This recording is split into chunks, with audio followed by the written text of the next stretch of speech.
gejalanya kan tadi hearing voices, terus ada halusinasi bisa pandangan, bisa sentuh dan lain-lain gitu. Terus kemudian juga kalau dia skizofrenia paranoid, jadi dia merasa diikuti orang, merasa bagian dari konspirasi dunia, konspirasi pada dia.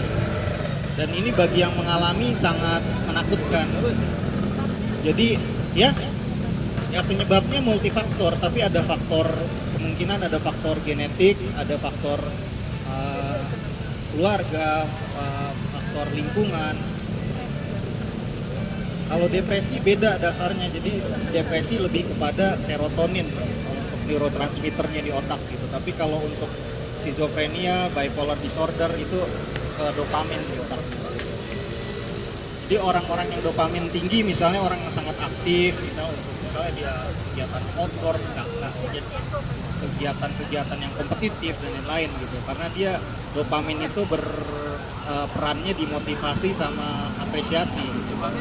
Dopamin itu semacam neurotransmitter, jadi di otak kita ada lebih dari 200-an lah kurang lebih jenisnya hormon-hormon gitu. Ya jadi semacam cairan lah gitu, yang istilahnya neurokimia otak. Jadi ibaratnya kabelnya tuh selain jaringan saraf juga cairan-cairan biokimia ini di otak. Nah dia terganggu, jadi terlalu banyak sehingga akhirnya lebih mudah berhalusinasi. Nah, contohnya bagaimana halusinasi itu? Contohnya adalah teman-teman yang masuk ke masalah kecanduan gitu. Misalnya dia menggunakan putal, heroin gitu. Itu adalah stimulan yang merangsang munculnya halusinasi ya. Jadi dia dalam seketika, ketika kita mengkonsumsi obat terlarang itu, dalam seketika meningkatkan dopamin itu bisa sampai 1000 kali lipat dari normal. Sehingga dia masuknya disebutnya misalnya halusinogen. Iya, jadi dibikin sendiri. Tetapi kita juga harus bijak juga melihat masalah addiction tadi gitu. Karena juga kemungkinan dia misalnya ada kemungkinan dia self-medicating gitu. Jadi dari kecil dia udah merasakan kerentanan di dalam dirinya, sehingga tanpa dia sadari secara insting dia mencari solusi gitu. Nah kebetulan solusinya salah gitu, ke addiction yang ke zat-zat adiktif. Nah sementara kalau adiksi lain kan bisa bervariasi, misalnya dari mulai judi, terus games, itu juga bisa adiksi juga gitu. Jadi ketika kita memahami masalah kesehatan jiwa, kita agak lebih wise dalam memandang masalah-masalah di sekitar kita gitu. Contohnya itu tadi masalah canduan obat bius dan sebagainya. Mungkin dia sebenarnya dari kecil udah mengalami kerentanan gangguan jiwa, tapi kesadaran keluarga sangat minim sehingga dia mencarinya yang salah. Umumnya misalnya kalau orang yang self medicating dari kecil udah misalnya minum suplemen, jamu-jamu dan sebagainya gitu, akhirnya ujung-ujungnya ke adiksi alkohol. Nah sebagian dari misalnya penderita gangguan bipolar misalnya terdeteksi karena masalah kecanduan obat bius, masalah kecanduan alkohol dan lain-lain. Ya bipolar itu agak ya rada istilahnya sepupunya inilah skizofrenia. Jadi dia gangguan mood. Jadi tanpa disebut gangguan mood, ada orang yang moody ya. Kalau orang moody itu biasanya ada masalah atau pemicu sehingga dia moodnya terganggu kan. Jadi dia misalnya ada masalah stres di kantor sehingga dia lebih down, lebih depres gitu. Tapi kalau orang yang mengalami gangguan bipolar tidak perlu mengalami ada stimulan atau masalah gitu. Tapi dia tiba-tiba terjadi fluktuasi di dirinya. Jadi fluktuasinya ke atas itu disebut manik, kalau ke bawah disebut depression. Jadi kalau manik dia bisa sangat gembira atau sangat bersemangat, jadi merasa nggak butuh tidur, merasa baik-baik saja. Terus kemudian juga ngomongnya banyak, nggak berhenti. Terus kemudian dia seringkali ada juga formatnya bukan gembira atau tawa gitu ya, tetapi sangat sensitif, jadi agresif sekali gitu. Jadi Ya itu manic depression itu bipolar gitu. Kalau dulu namanya manic depression. Jadi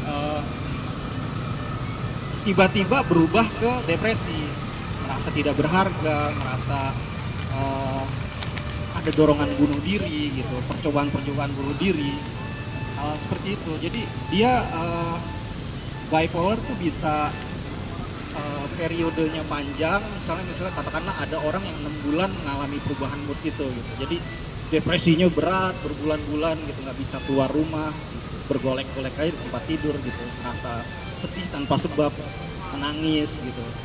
Tapi ada juga yang periodenya tuh bisa sangat cepat sekali, satu hari bisa terjadi perubahan mood tuh bisa ini gitu. Jadi kalau orang normal tuh kan mungkin perubahannya landai, tapi kalau orang yang gangguan bipolar tajam sekali, ekstrim sekali gitu. Dan ini di luar kuasa dia. Jadi pengetahuan seperti ini biasanya dengan pengetahuan seperti ini kita akan lihat di sekeliling kita mungkin ada orang-orang yang mengalami ini sehingga kualitas hidupnya sangat terganggu. Nah, kemana dia mesti konsul? Nah, kita sarankan ke psikolog dulu gitu, karena psikolog akan mengakses dulu kan masalahnya apa. Apakah ini orang sekedar mudi aja atau memang sedang mengalami masalah tertentu dalam periode hidupnya. Tapi ada juga yang nanti setelah diakses itu dari psikolog akhirnya di forward juga ke psikiater bahwa orang ini memang memiliki gangguan bipolar gitu, atau skizofrenia. Jadi kita sih kalau kami dari komunitas peduli skizofrenia kan adalah satu ini ya organisasi konsumen kesehatan jiwa.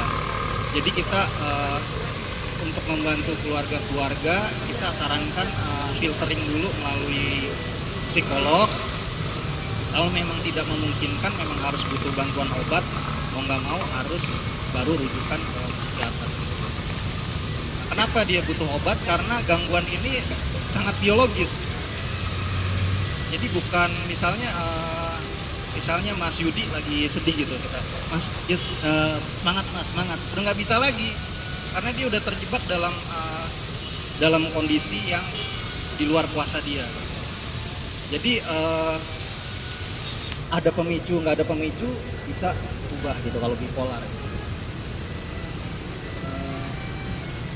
Bipolar bisa juga ada gangguan psikotiknya, jadi dia bipolar dengan gejala skizofrenia. Jadi dia selain mengalami gangguan bipolar yang moodnya ekstrim itu, dia juga mengalami halusinasi. Jadi ada halusinasi dengar dan lain-lain gitu, ada paranoidnya juga gitu. Nah itu disebutnya jadi skizoafektif. Jadi gangguan afektif alias gangguan mood tadi sama gangguan skizofrenianya gitu.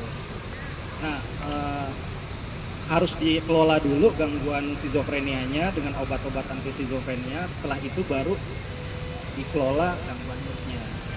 Jadi selain masalah intervensi obat sebagai satu tahap yang paling efektif gitu untuk intervensi awal gitu, si pasien maupun keluarganya tetap harus diedukasi tentang gejala-gejala ini, apa yang dia alami gitu.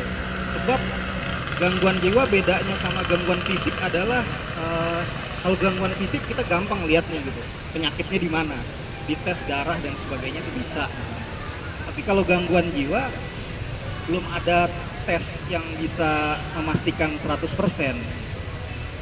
Dalam artian gini, sebenarnya mungkin bisa dideteksi dengan tes-tes tertentu, tapi karena ini efeknya adalah masalah jiwa, masalah pikiran, hak juga seseorang untuk berpikir ya. Jadi para ahli dia agak berhati-hati menentukan masalah ini. Contohnya bagaimana gitu, bahwa gangguan jiwa itu khususnya skizofrenia atau bipolar disorder berkaitan dengan masalah kebebasan berpikir juga gitu, berpendapat. Contohnya adalah misalnya orang-orang ini juga selain halusinasi tadi ada gejala yang namanya waham, yaitu keyakinan yang salah. Tapi dia yakin sekali bahwa ini benar. Contohnya adalah misalnya dia merasa dirinya nabi, merasa dirinya utusan Tuhan, dia malaikat gitu, atau dia misalnya seorang presiden gitu, atau dia artis terkenal misalnya gitu. perasaan itu nggak bisa kita ubah dengan cara apapun, nggak bisa diubah. Jadi mau kita pakai metode apapun, kita jelasin kayak gimana, kita bawa bukti-bukti bahwa lu tuh bukan nabi gitu, lo bukan Bunda Maria misalnya, nggak bisa, karena itu keyakinan dia demikian. Jadi hal ini tentu saja pasti akan menimbulkan satu friksi ya di masyarakat gitu, karena berkaitan dengan keyakinan yang diyakini oleh masyarakat. Nah, untuk itulah kami membentuk komunitas sehingga di komunitas ini kita bisa memahami, mengerti gitu.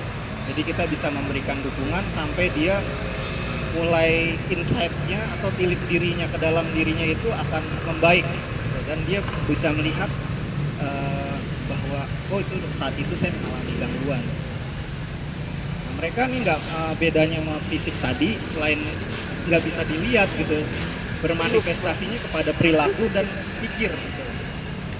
Nah, dia juga nggak merasa sakit gitu, jadi dirinya nggak merasa sakit.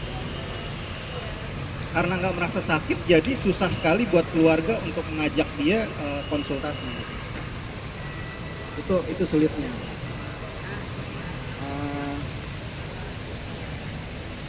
Ini ketika kita bicara sulitnya untuk dibawa berkonsultasi ke ahlinya, umumnya orang di Indonesia kan percaya sama setan-setan, percayaan spiritual, umumnya dibawanya ke dukun gitu.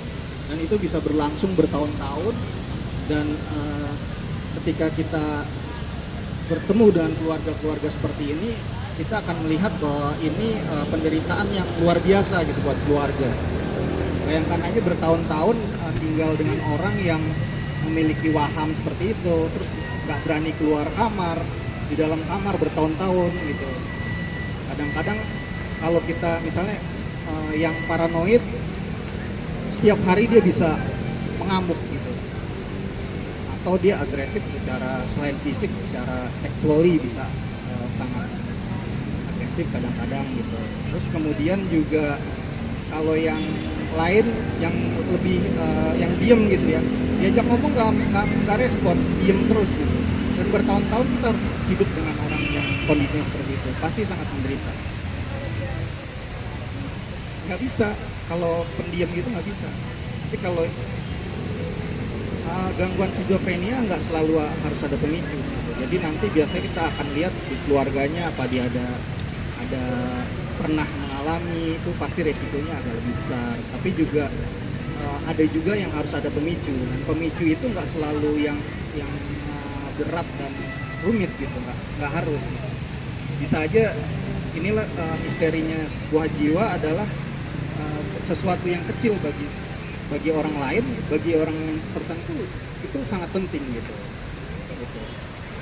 Jadi ini yang perlu kita ketahui. Terus juga kalau yang katatonik misalnya, yang jenis katatonik, dia bisa mematung berminggu-minggu. Misalnya dia pegang mic begini, ya begini terus selama berminggu-minggu, atau seperti papan di tempat tidur gitu. Nggak bisa, dia takut seperti itu.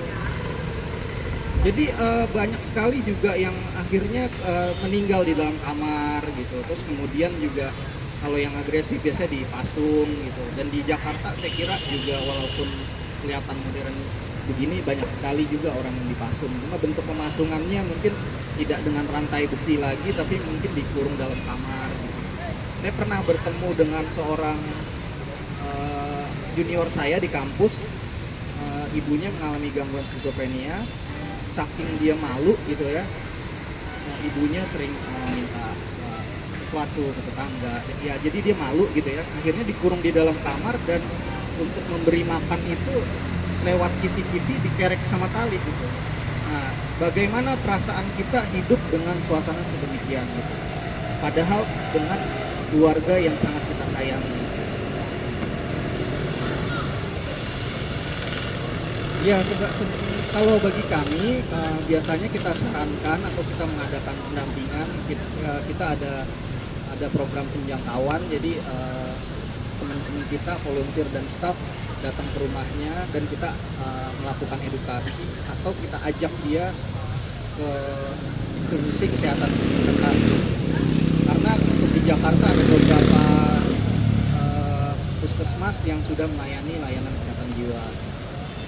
Jadi sebenarnya sudah mulai membaik perhatian dari pemerintah. Jadi obat-obatan tertentu yang meskipun masih generik sudah di cover juga gitu. Jadi lebih mudah kalau sekarang. Tapi kan untuk gangguan jiwa ini perlu pemahaman yang lebih dalam lagi gitu, mengenai bagaimana tata laksananya di rumah, bagaimana seringkali setelah lepas rawat inap dia nggak punya kegiatan lain di rumah gitu, kehilangan teman gitu, dan stigma di masyarakat mengenai masalah gangguan jiwa itu sangat besar gitu. Jadi ketika seseorang terdiagnosa mengalami gangguan jiwa, biasanya dia kehilangan pekerjaan, kehilangan teman, pasangan hidupnya gitu. Jadi seakan-akan bahwa gangguan jiwa itu sesuatu yang tidak tersembuhkan, sehingga orang menjauh. Dan masyarakat kita tentu saja kalau masalah gangguan jiwa pasti dia ada alergi gitu ya, ogah dapat juga.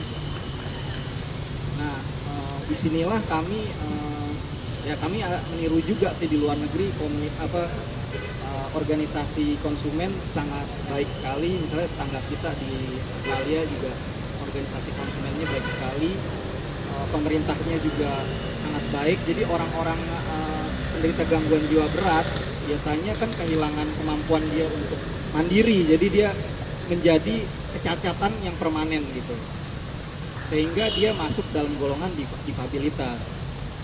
Nah di luar negeri mereka mendapat jaminan sosial dan jaminan kesehatan, nggak ada masalah, dia obat yang semahal apapun di cover gitu.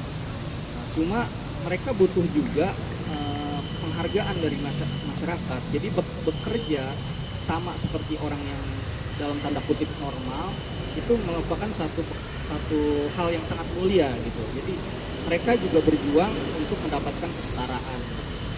Nah kalau di sini kita PR-nya jauh lebih banyak karena masalah-masalah obat tentu aja itu menjadi concern kita. Obat-obat yang tahun 50-an, 60-an bukannya nggak bagus, tapi efek sampingnya untuk orang tertentu masih tinggi gitu, meskipun manfaatnya juga bisa banyak gitu. Nah kebetulan kalau yang seperti kakak saya cocok dengan obat murah, dengan haloperidol dan THP itu sekitar sebulan cuma sekitar 30.000 sampai 50.000. Jadi dengan misalnya katakanlah sebulan 50.000, teman-teman kita, saudara-saudara kita yang terlantar di jalan itu sebenarnya bisa hidup dengan layak gitu, dengan normal, dengan mandiri. Nah itu menjadi perhatian kami dari komunitas. Fungsi obatnya adalah meregulasi dopamin yang berlebih itu di blok dulu gitu. Karena bagi orang yang lain jumlahnya normal-normal aja. Nah, dia harus diblok dulu supaya dia tidak mudah berhalusinasi. Jadi kembali lagi ke realitas gitu. Jadi kalau kita ngobrol begini dia juga ada masalah self esteem juga. Jadi self esteemnya biasanya rendah. Jadi ketika dia ada orang banyak seperti ini, kalau kita bicara enggak aja kan. Tapi bagi orang yang mengalami gangguan seperti ini, komunikasi jadi sulit gitu. Jadi lebih minderan, merasa asing dengan dunia luar gitu. Dan itu nggak bisa dibayangkan oleh orang yang nggak mengalami, sulit gitu. Nah ini faktanya bahwa riset selama 100 tahun faktanya memang di sini ada faktor biologisnya juga. Jadi ya inilah perjuangan kita.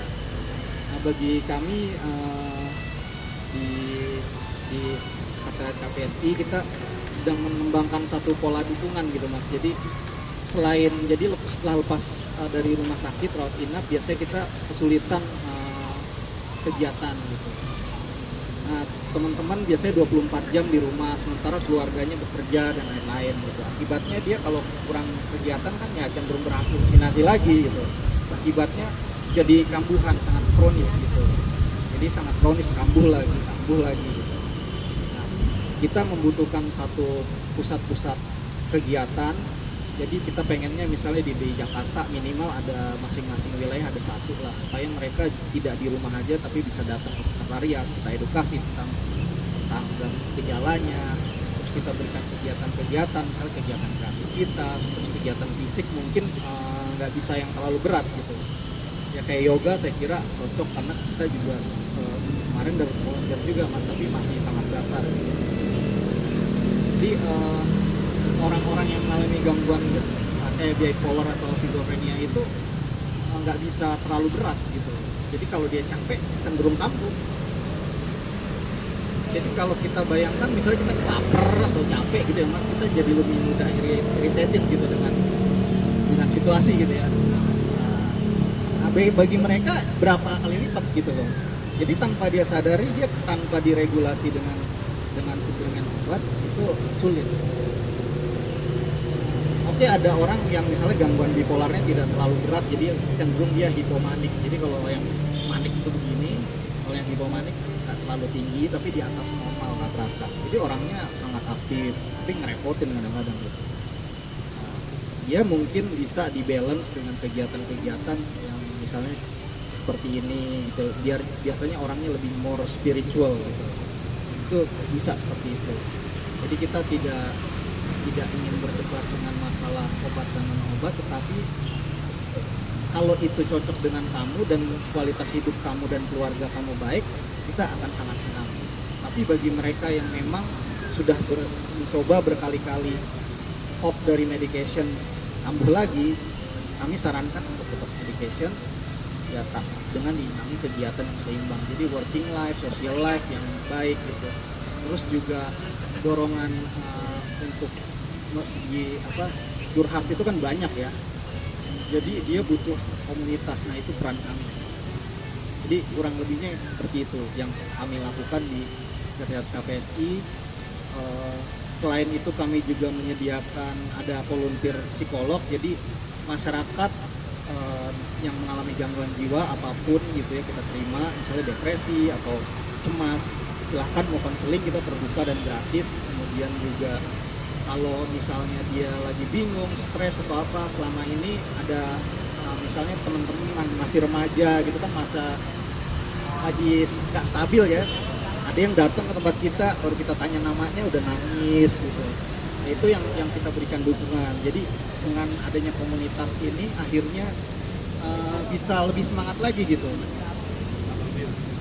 Ya jadi bervariasi memang Mas. Jadi ada yang memang labil juga, tetapi ketika kita bergerak di masalah kesehatan jiwa, kita melihat bahwa masalah-masalah keluarga itu sangat, dan masyarakat kita kan ya stres, macet, ada yang gara-gara macet jadi gangguan psikotik juga ada loh.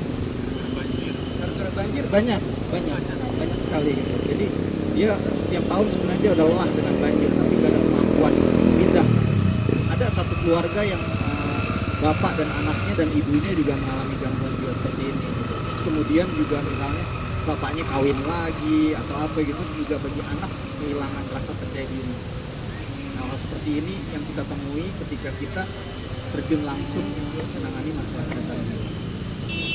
Jadi kami berharap misalnya kalau cita-cita kami ada paling tidak ada 5 sekretariat kami lah di Jakarta ini, di tiap wilayah. Nah, terus teman-teman mungkin bisa bantu untuk latihan yoga atau apa.